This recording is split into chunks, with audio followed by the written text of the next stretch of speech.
It is confirmed that MiKael Glenn Stine, who has appeared in R. Kelly's legal filings as a member of the Aryan Brotherhood, who was sent by Bureau of Prison staff to unalive R. Kelly, was never a member of the Aryan Brotherhood and is a complete fraud. Like I said, and we'll get into this. Hello, welcome to Convict Inc. I'm your host, Robert Rosso. If you have not subscribed to this channel, please do so. If you like this video, please push like and share it with friends, enemies, etc. Let me remind everybody of this. Let's do the background. I did a video Sunday morning, I put it out about R. Kelly. R. Kelly's legal team has filed court documents, specifically an emergency motion, alleging that R. Kelly is in danger. And the heart of this matter, the heart of the case, I would say, is that a guy by the name of MiKael Glenn Stine, who says he's a member of the Aryan Brotherhood, not only that, was a former commissioner, was told by a staff member named Childress in 2023 at 2023 at USP Tucson that he was going to be sent to Butner by government officials to unalive R. Kelly. In that video I did Sunday, I told you guys I knew MiKael Stine, and I said that I didn't believe he was a member of the Aryan Brotherhood, but he could have been, or an affiliate, or an associate. I've now got all the goods on this in court filings from guys I've talked to, and I'm going to read this, but let's go ahead and watch this video first. Go. People who seek to kill Mr. Kelly rather than allow the corrupt criminal conduct of those who manufactured his convictions be exposed. Okay, so Bo B. Bentley and the whole trove of our dream team of attorneys, of R. Kelly's attorneys, are all lying to the courts, doing fraud upon the court. I say dream team like that because somebody left a comment saying that I didn't know anything about R. Kelly, his legal team, etc. And what I can say is that they have filed a frivolous motion to the court alleging something and that's never happened by a guy who's not even a member of the Aryan Brotherhood. Let me tell you guys now what is being said, what was said in court documents about this whack job MiKael Stine. Plaintiff MiKael Stine has an extensive history of filing frivolous and malicious actions in federal court. For this reason, the district court in a previous case imposed prospective filing restrictions on any of his future complaints. They were barring him from filing anything. Over 100 civil cases he filed, by the way. They were barring him because he lies in all of them. He has submitted numerous bogus, false criminal affidavits, if you will. They don't charge inmates like that, but whatever. And they said that he was, the restrictions imposed of filing frivolous and malicious or both. Okay, so he basically filed in 2010 at ADX saying that he had a dental infection that wasn't being met, probably true, that other housing conditions, and the big one, that he wanted to be permanently placed outside of the Federal Bureau of Prisons because he had previously been attacked by members of the Aryan Brotherhood, whom court filings say he was an affiliate of, okay? Now, I don't know if he said that he was an affiliate or what. Let me tell you what I know from others. MiKael Stine has been, since the beginning of his sentence, a known institutional rat. He tells everywhere he goes, okay?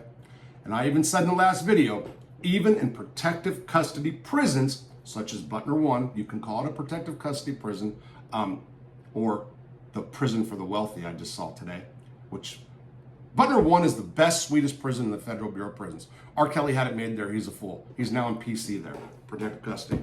But Stein goes to prison after prison and goes into protective custody in each prison because he tells on everybody, he files on staff members, and he throws a fit and cries behind a door, okay? His existence, his whole existence and being is filing and snitching on people, okay? Full stop. That's who he is. That's what he does. He wakes up to file frivolous lawsuits, file against staff members, and go around sneaking and seeing what the inmates are doing so he can tell staff members who he files against. This is what a complete whack job this guy is. Okay, so Stein raised imminent danger status argument based on his previously attacks by members of the Aryan Brotherhood, prison gang members, it says. But I know what it is now. He was requesting to be placed into state custody, such as R. Kelly's attorneys right now have an emergency motion for him to get out of prison and go on home confinement because he's not safe. If that's the case, if it's an imminent danger issue, he'll be placed in the state prison system, like I said before. This is repetitive, a lot of this stuff, but this is to tell you I have confirmed Stein was never a member of the Aryan Brotherhood. Stein has filed numerous false affidavits in federal court, so much so that they talk about his frivolous and false filings. How any attorney could not do the due diligence and just see this and see what they would be up against. Stein says he can take a polygraph test. He can't. He won't. The best thing that can ever happen to R. Kelly's attorneys right now is that they filed that motion in the wrong court. It should have been filed in Butner, okay? It should not have been filed in the 10th Circuit, which I can't believe that professional attorneys that are probably paid quite a bit of money by somebody, I don't know what R. Kelly's got left, they're either duping R. Kelly. This is a reasonable. This is something that could happen. They're on TV crying that R. Kelly's in danger, knowing that they filed a motion in the wrong court, took his money, and it's bogus. That's a strong possibility, okay? Because I can't see, again, how any attorney would ever do this. Okay, it's beyond crazy. R. Kelly has some good issues in that are for a separate petition. Okay, 2255. He's never filed a 2255. I don't think that's after direct appeal. If he has, they got newly discovered evidence. They can file a second and successive 2255. The newly discovered evidence is based on facts that they're saying that staff stole communications between him and another girl. He then showed his girlfriend, who then testified against him. That's kind of summing it up, okay? Which would be a big problem. But they had to go to the bottom of the rung, claim that R. Kelly his life is in danger at Butner 1. If anybody has been to Butner 1 that watches video, could you guys please post in the comments what a jackass this attorney is for even saying something like this about Butner 1. I will say that Butner 1, I have seen more fist fights between guys that just get mad at each other than in any other prison. They are done quick. I've seen two things that were pretty brutal there. Those were guys in the drug program that beat each other up. And there was a black guy that had one eye. He was a mental patient who had a homosexual child molester lover. And the child molester lover broke up with him, and he thought he was cheating on him, so he sliced one guy up, and then he went to the shoe for it and hung himself over his sex offender, child molester, white lover. That happened, okay? But getting back to Stein, never been an AB, just to be clear, never been an AB. They have him on court documents saying that he's lied in affidavits, and we now can say in the 2010 filing that he was trying to go into protective custody because he was beat up by the AB so much. There was a big investigation done internally that says he wasn't in imminent danger.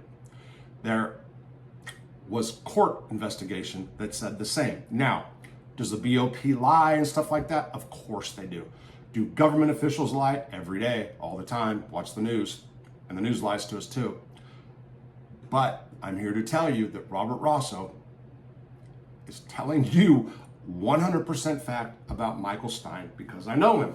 So this is what we got. I just wanted to confirm. This is basically an updated video confirming what I said, and that's about it. R. Kelly stuck in the hole. Terrible, terrible hole, by the way. Small, dungy bugs. I said this the other day. Horrible. For filing a frivolous motion to the court. That's what it is.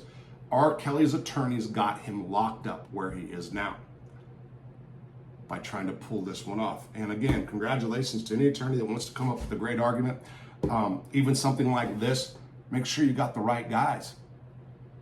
You got all the wrong guys. By the way, R. Kelly was assaulted in Chicago Holding Center, MCC or FM, I forgot the name of it, in Chicago. The holding center there was assaulted by, according to somebody in my comment section, a white Latin king. It's crazy race stuff all mixed up in here too. White Latin king who now says he was part of a plot by the government too. He's lying. He's lying. Why would staff, what would the thing for hard on for R. Kelly be because he's going to expose government officials about stealing correspondence? That's a stretch. Now I can see if you're in one institution and you take off after members of that institution and then other ones will get you, but to carry it all over the BOP, it's a big stretch, man. Anything can happen, but what can't happen, what did not happen is no member of an Aryan Brotherhood is after R. Kelly. Media, stop using the AB name for this particular incident. You guys are making yourselves look foolish. Attorneys, you guys either pulled a great scam off just to get some money by filing in the wrong court, or you're complete morons. One or the other. Complete incompetent morons. Every attorney involved with R. Kelly. Complete incompetent morons if you did this believing that he had a chance.